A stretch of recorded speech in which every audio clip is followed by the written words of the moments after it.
అభివృద్ధిరస్తు. అందరూ నమస్కారం చేసుకుని అమ్మవారి నామాన్ని పదకొండోసారి స్మరణ చేసుకోండి.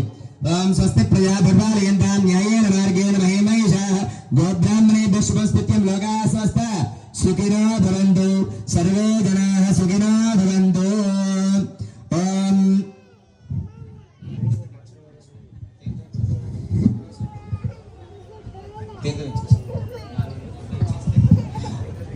యథావిధిగా ఈరోజు కార్యక్రమం అనగా ఈరోజు అమ్మవారి యొక్క రూపం గాయత్రీదేవి రూపం.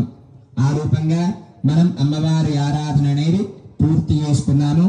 అదేవిధంగా రేపటి రోజున అన్నపూర్ణాదేవి అనగా మనం ఏదున్నా ఏది లేకపోయినా జీవించగలుగుతామేమో కానీ అన్నం లేకపోతే జీవించలేము. ఆకలి దప్పిక లేనటువంటి జీవుడు ఎవడూ లేరు. ప్రతి ఒక్కరికి కూడా ఆకలి దప్పిక అనేది ఖచ్చితంగా ఉంటుంది. మనం ఆ రూపంగా అమ్మవారిని ఆరాధించేప్పుడే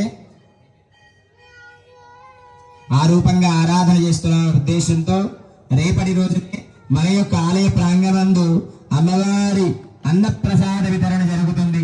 అందుకని భక్తులందరూ కూడా ఎటువంటి స్థితిలో ఉన్నా వీలైన వారు ఖచ్చితంగా అన్నప్రసాదం స్వీకరించడానికి ఆలయం వద్దకు రావాల్సిందిగా తెలియజేస్తున్నాము. అదేవిధంగా మనము అన్నప్రసాద వితరణ చేయాలి అంటే అనగా అన్నప్రసాద వితరణ చేయాలి అంటే ఒకరి వల్ల సాధ్యమయ్యేటువంటి పని కాదు ఈ కాలంలో.